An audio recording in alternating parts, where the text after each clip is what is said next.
তেওঁক 4 দিনকৈ প্ৰায় 10-11 ঘণ্টা জেৰা কৰা হৈছিল আৰু সেই জেৰাৰ অন্তত এই তথ্যখিনি শেখৰজ্যোতি গোস্বামীৰ পৰা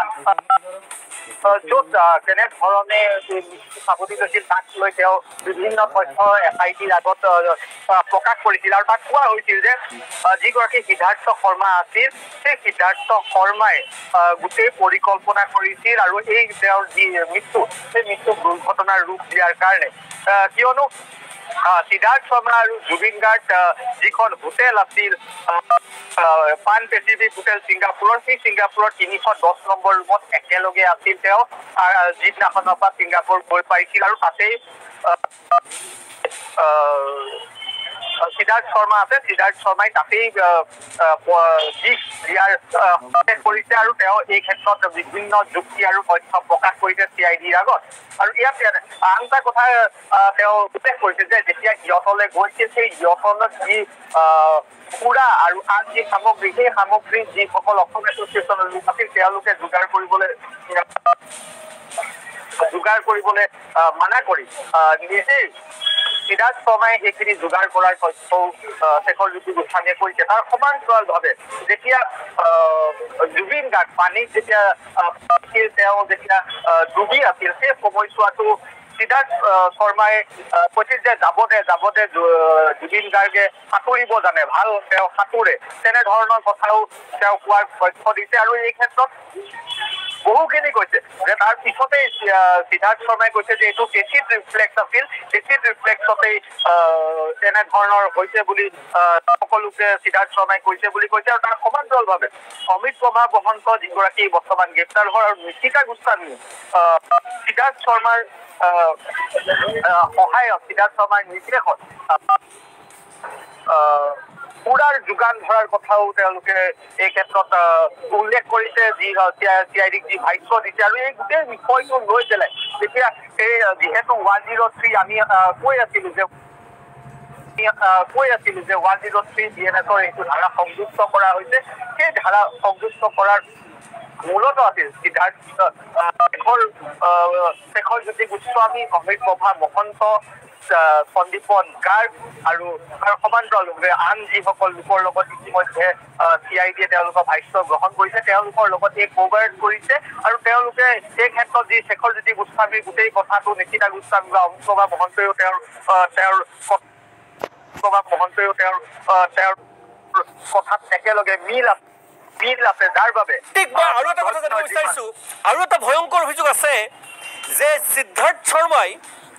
অত্যন্ত বেছি মদ্যপান কৰোৱাইছিল বা মদৰ যোগান ধৰিছিল সেই তথ্য ইয়াত আছে নিশ্চিতভাৱে মই উল্লেখ কৰিছো যে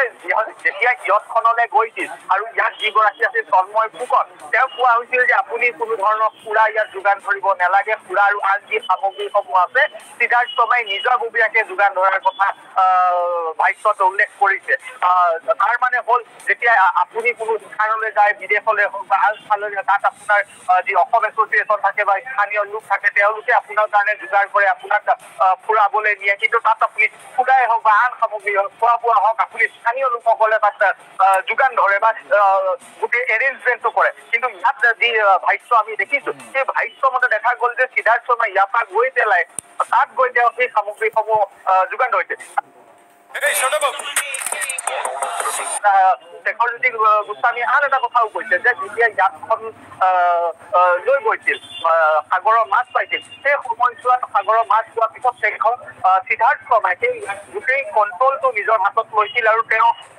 অসাৱধানভাৱে গোটেই ইয়াতখন চলাইছিল যাৰ বাবে তেওঁলোকে আন যিসকল লোক আছে তেওঁলোকৰ জীৱনলৈ ভাবুকি আহিছিল বুলি তেওঁ ষ্টেটমেণ্টত উল্লেখ কৰিছে আৰু ইয়াক লৈও প্ৰশ্ন উঠিছে যে এইটো পৰিকল্পিতভাৱে সিদ্ধাৰ্থ শৰ্মাই হত্যা কৰিছিল এই আছিল ঋত্বিক কৈছে ঋত্বিক আমি লাইনত থাকিব পুনৰ এই মুহূৰ্তত দৰ্শকসকলক উদ্দেশ্যি গোটেই তথ্যখিনি আকৌ এবাৰ ৰাজহুৱা কৰিব বিচাৰিম ক্ৰমাৎ ৰহস্যৰ পৰা ৰহস্যখন হৈ পৰিছে অসমীয়াৰ হিয়াৰ মথু জুবিন গাৰ্গৰ অনাকাংক্ষিত মৃত্যুৰ ঘটনা আজি যিখিনি তথ্য আমাৰ হাতত আহি পৰিছে এই মুহূৰ্তত আমাৰ হাতত যিখিনি তথ্য আহি পৰিছে এয়া যদি সত্য হয় 100% তেন্তে ক'ব লাগিব জুবিন গাৰ্গক হত্যা কৰা হৈছে মই সকলোখিনি তথ্য ফুল পেটত যাবলৈ চেষ্টা কৰিম প্ৰথম কথা সিদ্ধাৰ্থ শৰ্মা মূল অভিযুক্ত লগত শ্যামকানু মহন্ত এয়া CIDত আমাৰ কথা নহয় শেখৰজ্যোতি গোস্বামীয়ে দিয়া বিস্ফোৰক স্বীকাৰোক্তিৰ অংশ কি কৈছে শেখৰজ্যোতি গোস্বামীয়ে আমি মাত্ৰ বাক্যটো মই পঢ়ি দিব বিচাৰিম এটা বাক্য সিদ্ধাৰ্থ শৰ্মা যি পেন পেচিফিক হোটেলৰ 3010 নম্বৰ ৰুমত আছিল তেওঁ গোটেই ঘটনাক্ৰমত এক সন্দেহজনক ৰূপত অৱতীৰ্ণ হৈছিল এয়া শেখৰজ্যোতি গোস্বামীয়ে যি ভাষ্য দিছিল তাৰ আধাৰত ওলোৱা খবৰ শেখৰজ্যোতি গোস্বামীয়ে কৈছে যেতিয়া জুবিন গাৰ্গ পানীত পৰি গৈছিল যেতিয়া উশাহ লোৱাৰ কষ্ট হৈছিল ডুবিবলৈ গৈছিল তেতিয়া সিদ্ধাৰ্থ শৰ্মা কাষত আছিল সিদ্ধাৰ্থ শৰ্মাই যাব দে বুলি কৈছিল অৰ্থাৎ লেট হিম গো যাব দে বুলি কৈছিল এয়া কোনো গুৰুতৰ কথা নহয় বুলি পতিয়ন নিয়াৰ চেষ্টা কৰিছিল সিদ্ধাৰ্থ শৰ্মাই শেখৰজ্যোতি গোস্বামীয়ে কৈছে চিআইডিক সিদ্ধাৰ্থ শৰ্মা আৰু শ্যামকানু মহন্তই জুবিন গাৰ্গক বিষক্ৰিয়া কৰোৱাই মৃত্যুৰ মুখলৈ ঠেলি দিলে আৰু তাত যিখিনি দৃশ্যাংশ তেখেতসকলে কেমেৰাত সংগ্ৰহ কৰিছিল বা মোবাইলত সংগ্ৰহ কৰিছিল সেই ইয়ৎখনত সেয়া ৰাজহুৱা নকৰিবৰ বাবে প্ৰতিজনক ইনষ্ট্ৰাকশ্যন দিছিল হেনো সিদ্ধাৰ্থ শৰ্মাই এয়া শেখৰজ্যোতি গোস্বামীৰ ভাষ্য যেতিয়া জুবিন গাৰ্গৰ মুখেৰে আৰু নাকেৰে ফেন ওলাইছিল তেতিয়াও সিদ্ধাৰ্থ শৰ্মা তেওঁ মেনেজাৰ জুবিন গাৰ্গৰ প্ৰতিটো ক্ষেত্ৰ তন্নতন্নকৈ চোৱাৰ দায়িত্ব তেওঁৰ ওপৰত ন্যস্ত তেওঁ গেষ্ট্ৰিকৰ বাবেহে ফেন ওলোৱা বুলি পাতল কৰাৰ চেষ্টা কৰিছিল আৰু লাইফ জেকেট নিপিন্ধাকৈ জুবিন গাৰ্গক সাঁতুৰিবলৈ উৎসাহিত কৰিছিল সিদ্ধাৰ্থ শৰ্মাই কেৱল এয়াই নহয় জুবিন গাৰ্গক অত্যাধিক পৰিমাণে মদৰ যোগান ধৰিছিল সিদ্ধাৰ্থ শৰ্মাই ৰুমতেই হওক বা ইয়ততেই হওক আৰু তাত যিখিনি প্ৰবাসী অসমীয়া আছিল তেওঁলোকে সুৰাৰ যেতিয়া ফুৰিবলৈ গৈছিল তাই সেয়া যোগান নধৰিলেও হ'ব বুলি পতিয়ন নিয়াৰ চেষ্টা কৰিছিল সিদ্ধাৰ্থ শৰ্মাই সকলোখিনি যোগাৰ আছে বুলি উল্লেখ কৰিছিল যিখিনি কথা শেখৰজ্যোতি গোস্বামীৰ ভাষ্য হিচাপে লিপিবদ্ধ হৈছে চিআইডিত কেৱল এয়াই নহয় গোটেই ব্যৱস্থাটোত সিদ্ধাৰ্থ শৰ্মাৰ যিটো ভূমিকা সেই ভূমিকা অন্য অত্যন্ত বেছি অপৰাধপ্ৰবণ আৰু সন্দেহজনক হিচাপে ৰাজহুৱা হৈছে এয়া আছিল এই মুহূৰ্তৰ গুৰুত্বপূৰ্ণ খবৰ